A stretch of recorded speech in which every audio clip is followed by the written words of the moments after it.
Buenas tardes, soy Darío Rojas y hemos estado juntos compartiendo este evento de conocimientos. Este es el repaso de la cuarta sesión de este curso de formación política integral. Como recordarán, hemos hecho un recorrido, un repaso rápido de la historia, en donde hemos visto la primera transformación que abarcó desde el levantamiento del 16 de septiembre, en aquel grito que dio el cura Hidalgo en Dolores, llamando al pueblo a rebelarse contra la tiranía española, y que después de muchos años, lleno de contradicciones, con varias alternativas que se contradecían entre ellas mismas, finalmente aterrizamos en la Constitución de 1824. Recuerden ustedes las dos visiones principales, que era aquella que Morelos tenía, que expresó a través de los sentimientos de la nación y que se concretó en el Congreso de Chilpancingo y en la Constitución de Apatzingán, que nunca entró en vigor porque Morelos fue arrestado y fusilado, pero la lucha siguió. Y recuerden el Acta de Independencia, que nos da otra visión de un México independiente, pero con un imperio, en donde las estructuras económicas y sociales permanecían intactas, que era una independencia formal, pero que permanecía todo igual. Entonces, esa lucha entre quienes querían que todo se conservara igual, que son los conservadores, y los liberales que querían liberar a la patria y que fuera independiente y soberana, se empezó a dar desde esas épocas. Así se llegó al imperio y luego a la Constitución del 24 y luego a un siglo de luchas de liberales contra conservadores hasta la Revolución de Ayutla, en donde se derroca a Santana, que por onceava vez era presidente y que estaba en favor de los conservadores, y empieza lo que conocemos como la Reforma, con la presidencia de Juárez, con la separación de la Iglesia y el Estado, con el establecimiento de la educación laica y la libertad de cultos, y quitarle todo el poder económico y social que tenía la Iglesia en aquella época y que era el sostén principal de los conservadores. La guerra de Reforma, la guerra contra el imperio, después que fueron a traer a Maximiliano, y ahí se concreta la segunda gran transformación al separar la Iglesia del Estado, al establecer la educación laica con la Constitución de 1857. Pasamos por el porfiriato, el establecimiento de esta dictadura terrible que esclavizó al pueblo, que lo sometió a la pobreza extrema, en donde solo una élite se benefició y hubo crecimiento económico de algunas grandes empresas extranjeras y a nivel nacional se formó una élite que gobernaba, los científicos, una oligarquía que mantuvo al pueblo en la extrema pobreza. Y cuando hubo elecciones en 1910, que por enésima vez Porfirio Díaz se presentó, también se presentó Francisco I. Madero, que ganó arrasadoramente la elección, pero Porfirio Díaz hizo fraude y volvió a declararse vencedor. Esto provocó que Francisco I. Madero, con el Plan de San Luis, convocara una rebelión y se empieza la gran revolución. Villa, Zapata, después con el asesinato de Madero, viene Carranza. Dijimos, Madero perdió la visión, él pensaba que el problema era político y no vio el gran problema social que había, la repartición de las tierras. Por eso mantuvo las mismas estructuras, el ejército y la misma estructura social. El pueblo quería cambios y Madero no tuvo la capacidad de hacerlos. Eso le provocó que sus propios enemigos, a los que él dejó en la misma estructura, lo asesinaran. Empezó la rebelión de Carranza, que se suma a la de Villa y Zapata. La dictadura de Huerta es derrocada por Villa y Zapata y Carranza. Y después la lucha de facciones. La lucha entre Villa y Zapata y Carranza, la Convención de Aguascalientes, el gobierno de la Convención con Eulalio Gutiérrez, la declaración de Carranza de que no lo reconoce, y entonces la guerra entre revolucionarios, donde se dieron las batallas más cruentas y sangrientas, la entrada de Villa Zapata a la ciudad y después las batallas de Celaya, Querétaro, en fin, en toda esa parte donde Obregón y Villa por más de un año se enfrentan y finalmente gana Obregón. Villa tiene que huir al norte con sus fuerzas muy mermadas y Obregón entra triunfante a la Ciudad de México e instaura a Carranza como el primer jefe de la revolución y este convoca a un congreso constituyente en 1916 y ese congreso debate y hacen la Constitución de 1917. Decíamos, la primera constitución que reconoce los derechos humanos y los derechos sociales. Ahí quedan plasmados. Una revolución, una constitución avanzada para su época, producto de esa gran revolución, y donde una fracción de diputados peleó porque los derechos sociales quedaran bien plasmados en la Constitución. Esa fracción de diputados se les conoció como los jacobinos, en referencia a Juan Jacobo Rousseau, el revolucionario teórico francés que dio base teórica a la Revolución Francesa. Y entonces, llamados jacobinos también en Francia, aquí los que querían cambios radicales como estos diputados también fueron apodados los jacobinos.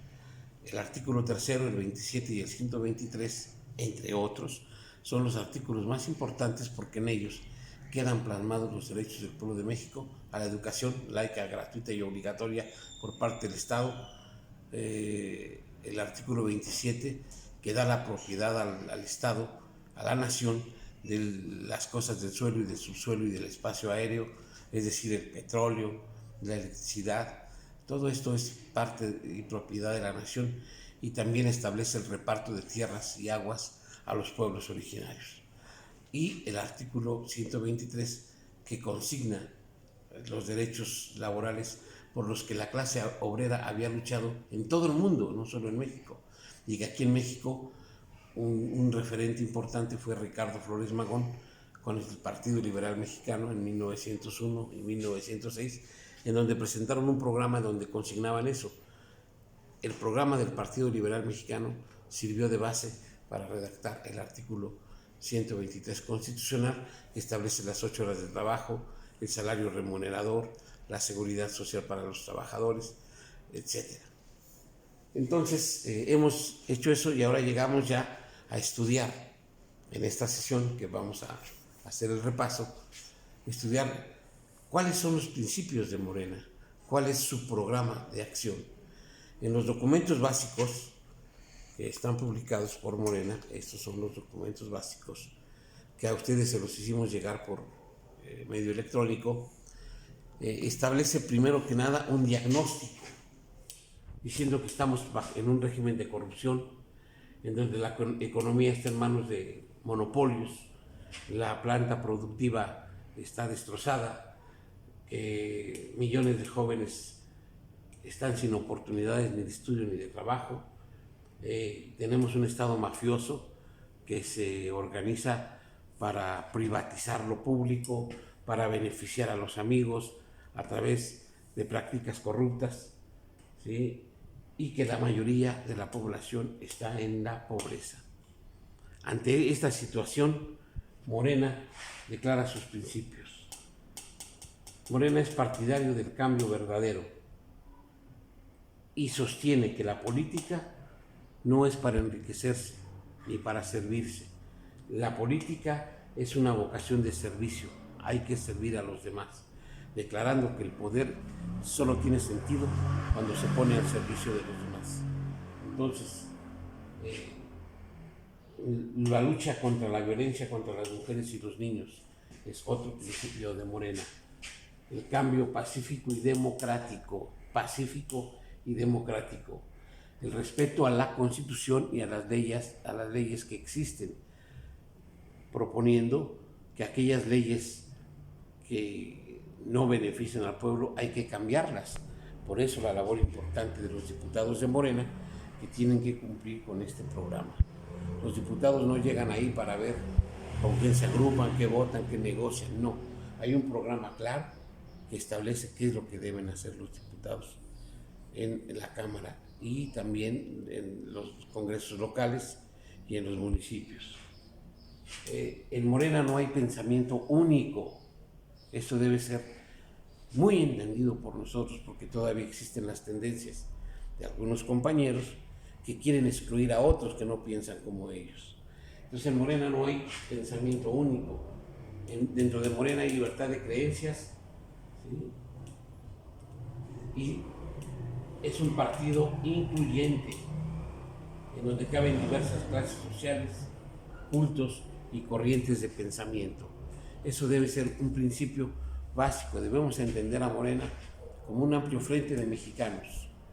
Ya Morena no es como los partidos tradicionales de izquierda, que eran partidos clasistas, en donde solo aquellos que eran partidarios de la clase obrera o miembros de la clase obrera podían estar en ella.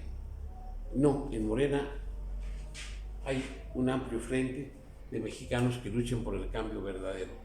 Morena se inspira en la historia de México, en esas luchas que hemos platicado. Esa es la inspiración de Morena. Morena se considera heredero de todas esas luchas por la libertad y la soberanía de México. Así es que recogemos toda la enseñanza y las experiencias de esas luchas que hacen sentirnos orgullosos del pueblo mexicano, que a través de las diversas etapas no ha dejado de luchar, no ha dejado de plantear las cosas que quieren. Esa lucha que empezó el 16 de septiembre no ha terminado, porque no se han logrado los grandes objetivos.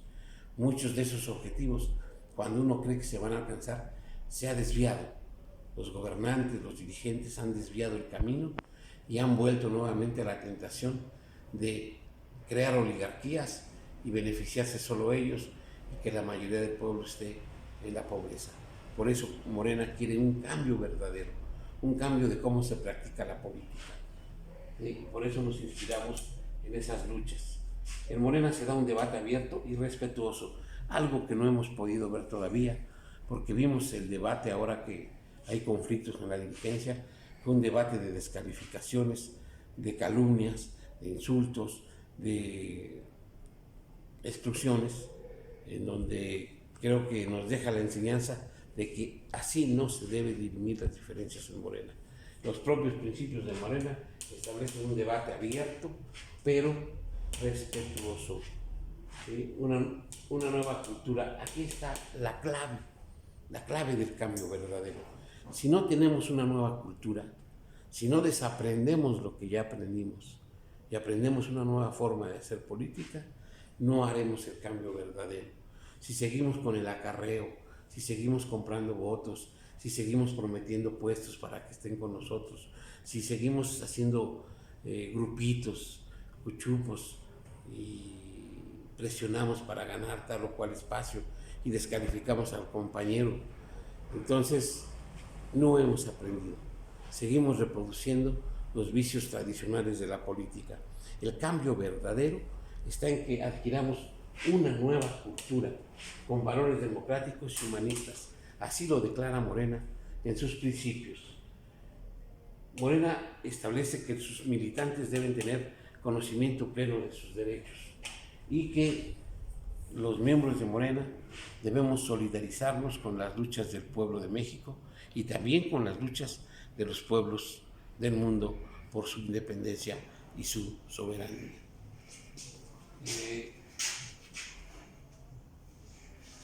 Morena tiene como uno de sus principios promover la participación ciudadana. Por eso las consultas, por eso todo lo que hagamos los de Morena debemos tener como referencia al pueblo, informarlo, consultarlo en la colonia, en el municipio, en el distrito, en todas las extensiones territoriales. Los miembros de Morena deben informar perfectamente al pueblo para crear la conciencia popular y para elevar la conciencia del pueblo y promover su participación. Así se hizo la consulta para el aeropuerto, así se ha hecho ahora la consulta para juzgar a los expresidentes y se han hecho consultas en diversos momentos para cosas concretas en donde se pide siempre la participación del pueblo. El secreto de la democracia, y eso es lo que quiere Morena, es la participación del ciudadano, la participación popular. Entonces, con el pueblo, como lo dice en el manual, con el pueblo todo, sin el pueblo nada. Entonces, ese es un principio de Morena. El rechazo a cualquier forma de opresión, de explotación, exclusión y contra el hambre y la pobreza. Es un principio de Morena. Por eso todas las acciones que hagamos como partido y ya como funcionarios que emanaron del partido deben ir encaminadas a rechazar cualquier forma de opresión, explotación, exclusión y estar contra el hambre y la pobreza. Por eso los programas sociales que ahora se impulsan desde el gobierno federal van encaminados a eso. La protección a la naturaleza es algo importante. Lo que nos ha planteado el desarrollo capitalista de la sociedad, porque vivimos en una sociedad capitalista, ha sido que los capitalistas, en muchos de los casos, algunos de ellos los más poderosos, han arrasado con el medio ambiente. Las minas, todas las contaminantes, el propio Pemex, cuando no ha tenido las precauciones necesarias, y haciendo el aeropuerto, en lugar de recuperar el lago de Texcoco, querían hacer un aeropuerto ahí, y así muchas empresas que son contaminantes y que han contaminado el ambiente y que no cuidan la naturaleza, la tala inmoderada y clandestina, todo eso perjudica el medio ambiente. Morena está contra eso. Todo el desarrollo económico que pueda haber tiene que ser ordenado y tiene que ser cuidando la naturaleza antes que nada. Por esa razón, una cervecera que se quería poner en Ensenada fue rechazada por el gobierno, sugiriéndole que ahí hay poca agua, que ahí no conviene poner una cervecera, porque perjudicaría el ambiente de las personas que ahí viven, un líquido vital como el agua. Y le ofreció que lo pusieran en el sureste, donde hay agua de sobra. Entonces, ese orden es el que de Morena está por cuidar la protección de la naturaleza y el medio ambiente. Otro principio de Morena es fomentar y practicar el arte y la cultura, desarrollarlos para una mejor vida. El arte y la cultura del pueblo, de los pueblos indígenas, el arte y la cultura que pueden desarrollar los elementos a través de la música, del cine, del teatro, de la pintura, en fin, de todas esas actividades artísticas. Morena las tiene que fomentar para que ese arte y cultura se enraicen en el pueblo, en la mayoría de la gente, y seguramente un pueblo culto será un pueblo que tendrá una mejor vida. Por eso Morena también tiene eso como objetivo. El respeto al derecho ajeno es la paz, es el apotegma juarista que Morena recoge y lo practica como su relación con los demás países. El respeto al derecho ajeno es la paz, es un apotegma que nos marca el rumbo de la política internacional. La solidaridad con las luchas de los pueblos del mundo la lucha por la independencia y la soberanía de México. En ese sentido, las privatizaciones, sobre todo del sector energético, se han echado para atrás porque comprometen la soberanía y la independencia de México. No obstante que ya el sistema neoliberal privatizó muchas empresas y gran parte del territorio nacional. Ahora este gobierno, sin violar la ley, está tratando de revisar esos contratos y de echar atrás lo más que se puede esto, y evitando las privatizaciones para que el patrimonio nacional no quede en manos extranjeras. Así se defiende la independencia y la soberanía. Es un principio de Morena.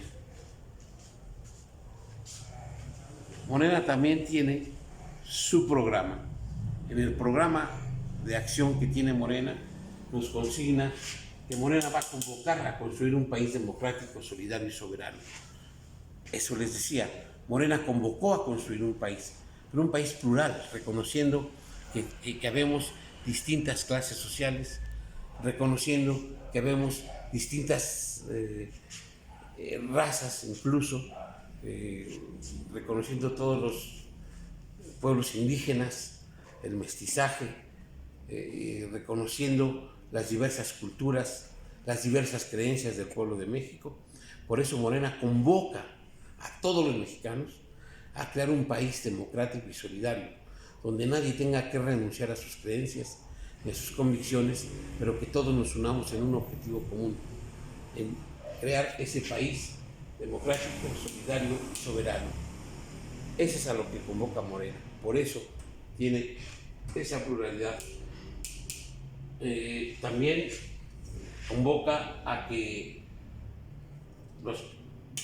ahí nos dice que a partir de esto, de ser un país libre, independiente y soberano, podemos entrar en la globalización manteniendo esa independencia. Entrar en la globalización no es como lo hicieron los neoliberales y los conservadores, que neoliberales y conservadores ahora son lo mismo, que creen que entrar a la globalidad es privatizar todo para que México entre a la globalidad, ¿sí? o entregarle a algunos cuantos empresarios muchos recursos para que se hagan transnacionales también empresarios mexicanos. Entonces ya estamos en la globalidad, aunque la mayoría del pueblo esté empobrecido. Entonces eso, Morena está contra eso, ¿sí? Y dice, Morena no tiene que estar en la globalidad, pero siendo un país soberano e independiente, y no tiene que rendirse ante ningún imperio. Tiene que establecer relaciones de respeto, de igualdad, de soberanía con los demás países. En ese sentido, observamos que un miembro salido de Morena que hoy gobierna México, que se llama Andrés Manuel López Obrador, practica este programa de acción.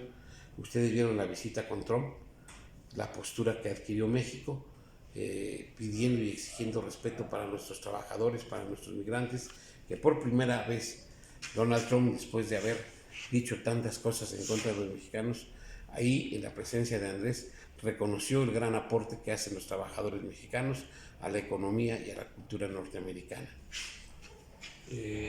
También declara en su programa de acción que Morena es un partido de izquierda, pero es amplio y plural e incluyente. Una izquierda no como las izquierdas que conocimos, que eran excluyentes, eran cerradas, muy heroicas, muy trabajadoras, pero cerradas.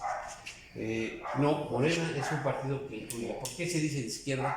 Porque Morena recoge las demandas más sentidas de la clase trabajadora, de los campesinos, de los sectores más empobrecidos. Morena lucha por ellos, por eso es un partido de izquierda y quiere cambios que vayan beneficiando a estas clases sociales. Pero, como decíamos, en Morena cabemos todos y es incluyente, plural, pero sí se define como un partido de izquierda, pero de izquierda incluyente. Todo aquel que esté de acuerdo con un cambio verdadero en favor de los más necesitados puede estar en Morena. La lucha contra el régimen de corrupción, contra el fraude electoral, debemos luchar nosotros contra eso, contra la corrupción, contra el fraude electoral, contra la dependencia que nos ha impuesto la oligarquía. Eso es un principio de Morena. Por eso estamos contra los fraudes electorales. Por eso, en la vida interna del partido, no podemos estar manipulando o intentando manipular los votos o intentando falsificar documentos para poder lograr mayorías. Ese es un principio de Morena. Estamos contra el fraude electoral y contra la corrupción, ¿sí? Entonces, esas cosas nosotros las tenemos que erradicar de nuestras prácticas. La formación política e ideológica de los miembros, por eso estamos haciendo estos cursos, porque es necesaria la formación política e ideológica de los miembros de Morena. No queremos miembros de Morena que solo vayan a votar por quien simpatizan o por quien les diga que voten o porque les dan alguna prebenda. No, queremos militantes formados ideológica y políticamente, que sepan cómo actuar en cualquier situación y que se comuniquen con el pueblo, que le informen al pueblo, que le den claridad a la gente de cómo está la situación en México. Un militante de Morena debe ser un hombre ejemplar, una mujer ejemplar. Deben de ser una persona bien formada, bien informada y con capacidad de comunicarle al pueblo lo que está sucediendo, para que el pueblo tenga también conciencia y participe de manera informada en la toma de decisiones. Esa es la democracia participativa por la que también lucha Morena, la democracia participativa. Y pugnamos por tener ética que es la adquisición de valores y la práctica de los valores. Eso es actuar con ética, valores humanistas en favor del ser humano, en favor de los más necesitados, de los más pobres. A Morena no lo mueve, y a los miembros de Morena no los debe mover ni el dinero, ni la consecución de puestos para poder mejorar sus condiciones particulares de vida. A Morena lo que lo mueve es la vocación de servicio, el trabajar para los demás. Si alguien tiene un puesto, bien, hay un artículo transitorio de Morena que establece que todos los que tengan un puesto van a tener que dar la mitad de sus ingresos al partido. Eso se practicó hasta 2018 y ahora que hemos ganado ya el partido no les pide más que el 10%.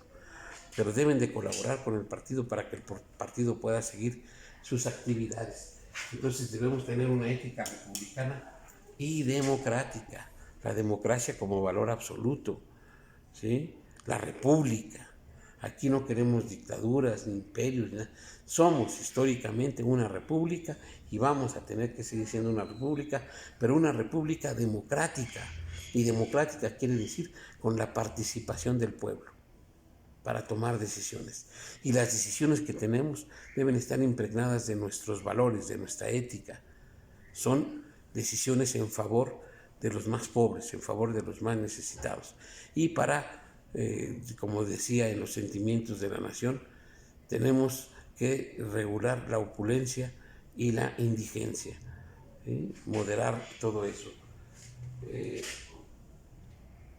Pugnamos por elecciones libres. Tenemos que poner fin a la privatización energética y en contra de la entrega del territorio nacional. No la privatización ni energética ni de nuestra cultura. Debemos reconocerlos como una nación pluricultural con respeto a los derechos indígenas. En el programa de acción reconocemos a los pueblos indígenas y respetamos sus derechos. Por eso la política del gobierno federal de reconocer y brindar apoyo a los pueblos indígenas como no se había hecho nunca en ningún sexenio anterior. Democratizar el acceso a los medios de comunicación, ya que los medios de comunicación están en manos de unas cuantas empresas. Poner un nuevo modelo económico. ¿Cuál es el nuevo económico? El nuevo sistema económico que se dice, el presupuesto del gobierno federal tiene que ir al apoyo a los más necesitados, no poner el presupuesto, como se hacía antes, a disposición de la oligarquía y de algunos empresarios que hacían negocios con los políticos y se apoderaban de la mayor parte del presupuesto. Hoy hay una política social amplia. Hoy se hace que los empresarios paguen impuestos y ya no se condonan impuestos. Hoy se da pensión a los adultos mayores, se da beca a los jóvenes, hay un programa de jóvenes construyendo el futuro, las becas Benito Juárez, hay una amplísima política social, el apoyo a los discapacitados, a las mujeres. Entonces, esta amplia política social orienta todo el presupuesto, o la mayor parte del presupuesto, al apoyo a los más necesitados. Además, se orienta a fortalecer el sistema de salud y el sistema educativo para servicio del pueblo. Más ahora con la pandemia, esto ha acelerado la reconstrucción del sistema de salud. Por eso el derecho a la salud y la educación y el trabajo. Entonces, nosotros estamos ahí en un nuevo proceso económico, para lo cual les recomendamos el libro de Una nueva economía moral. Hacia una economía moral de Andrés Manuel. Lean este libro, aquí están todos los preceptos de la economía, la nueva economía que promueve Morena desde el gobierno federal. ¿Sí? Hacia una economía moral es el último libro publicado por Andrés Manuel. Entonces, la defensa de los derechos humanos y también la defensa de la diversidad es parte del programa de Morena. Como podemos ver, Morena es riquísimo en su programa porque en él y en sus principios, porque en ellos se refleja la herencia de esas luchas democráticas del pueblo de México. Esto tal vez requiere ampliaciones y una revisión, pero en esencia refleja todos los preceptos de la lucha del pueblo de México por lograr su independencia, su soberanía y una democracia amplia con participación del pueblo. Eso es lo que reflejan estos principios y este programa de acción, que debemos conocerlos y debemos regir nuestra vida por ellos mismos, nuestra vida como militantes del partido. Muchas gracias.